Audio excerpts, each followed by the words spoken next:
News of the day type thing going on here. Who likes a goaltending controversy? Winnipeg.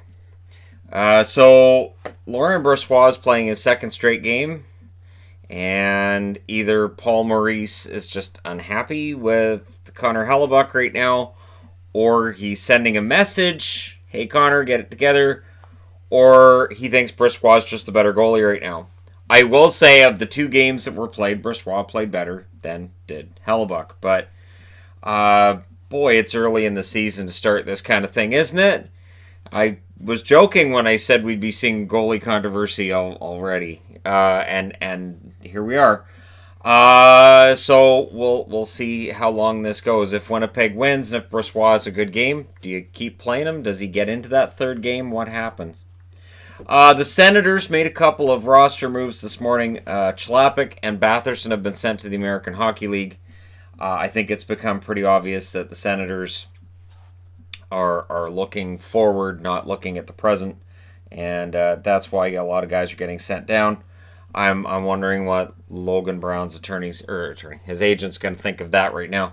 Anyways, so the kids are getting sent in, and I understand it makes a lot of sense to me. The kids are getting sent down, and a guy like Scott Sabourin's playing instead. The Senators also have announced they're going to retire Chris Phillips, number 4, later on this season. Chris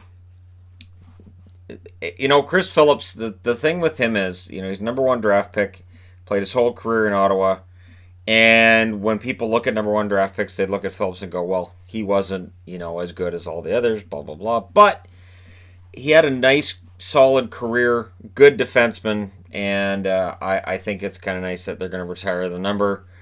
And yeah, and I want to say there's been rumors about maybe Robert Kraft buying the Senators. I want to address that here. It's apparently not happening. That I think it was Robert Kraft's daughter sent out a picture of the Senators with some emojis that made people think, hey, so Robert Kraft's going to buy the Senators. Basically everybody involved says no, that's not happening, so that's why I haven't really reported on it. I'm just saying it now because I know this has legs at social media and all. Travis Boyd is on waivers. The Capitals want him to get more ice time and more of a chance, so he's on waivers to go to the minors. He should clear. I think if guys were going to get claimed, I think we would have seen a lot of guys getting claimed last week, and we didn't. Teams have their rosters pretty much set at this time of year. Speaking of that, though, the New Jersey Devils signed Joe Morrow to a 2-way contract. He's been placed on waivers. 2-way contract means he makes one wage at the NHL level and a different wage at the American Hockey League level.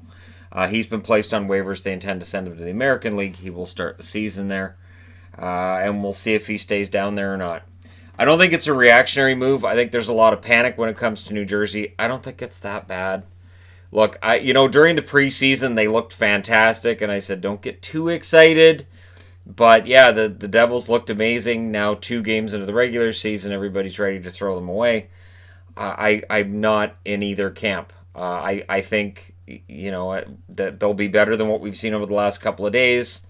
Do I think that they raised the bar too much during the preseason? Probably, but exhibition games can do that sometimes. So, yeah, the Devils, pick up Morrow. He's a decent depth guy.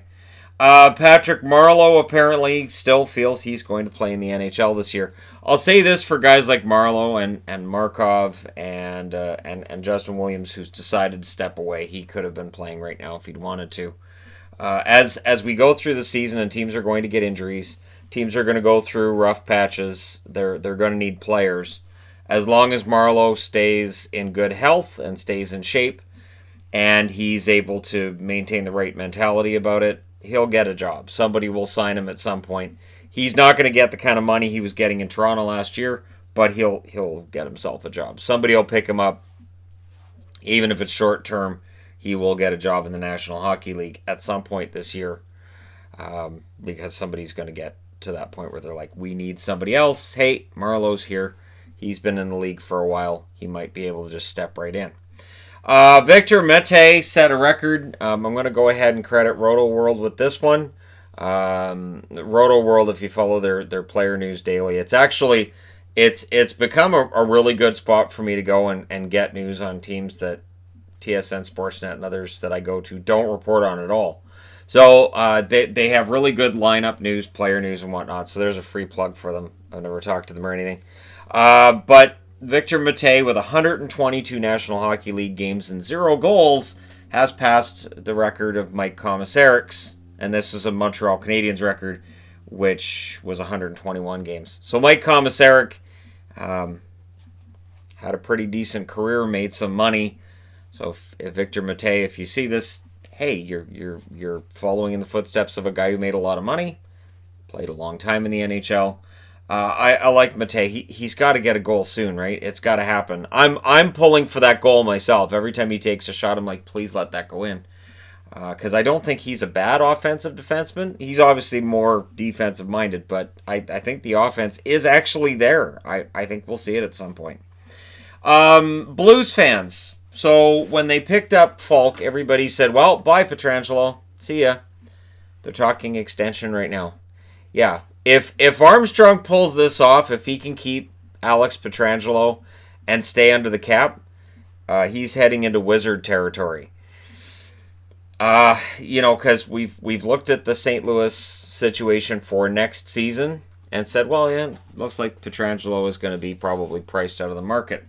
Maybe Alex is willing to stick around and take a discount after winning a Stanley Cup this year and try to take that discount so they can win more. Maybe he's not thinking I can get 7 years and $10 million plus somewhere else. Maybe he's just looking at St. Louis and saying, hey, give me $6 million, $6.5 million, I'm happy, and I'll take it for 4 or 5 years or something along those lines. It's going to be interesting to see if he can keep him. Like I said, that definitely makes the general manager look brilliant, because almost everybody to a man said adding Falk means that Pietrangelo is probably on his way out, and if that's not the case, that blue line could be good for a while. Last but not least, New York Islanders' Josh Ho-Sang is still calling around to teams. And apparently one thing he's been telling him, and this is from Elliot Friedman, is that he's willing to play in the American Hockey League after a trade. So basically how I read this is he's trying to tell teams, hey, I've got some humility going on here. I don't expect to be in the NHL right away. I don't expect to get top 6 minutes or anything right away. Trade for me. I won't complain if I'm in the American Hockey League. Good. You shouldn't complain if you're in the American Hockey League. I've always kind of, you look at a guy who gets sent down and complains about being sent down, and I think, so what about those 300 plus players who are down there? What is that? What are you saying if you're saying I'm too good to be with you guys? Like, it's got to be frustrating to guys in the American Hockey League who, have been down there for a while. Your Nolan Baumgartner types. I know Baumgartner's an assistant coach now, but I always think of him. Guys like Jody Gage were down there for their whole career. What are you telling them? Like, nah, this league isn't good enough for me. No, that's the wrong message. So I'm glad Ho-Sang's got that message out there. We'll see if anybody bites. This started on Thursday. As far as I can tell, he still hasn't gone to Bridgeport because Lou said don't, and he probably didn't want to go anyways. Still frustrated with how things have been going for him with the Islanders, but he's telling other teams, yeah, I'll report to the American Hockey League affiliate. I've seen some fan bases saying, "Oh, well, we could trade for him. We can trade and get cap space." I do think that part of the reason he has to call around, teams are warned off a little bit by rumors of attitude. So we'll see what happens and how long he's out there. Let me know what you guys think in the comment section below. As always, don't forget to hit like and subscribe if you're browsing your way through. You just happened upon this video. Thank you guys so much for watching, for all your support. I'll talk to you again soon.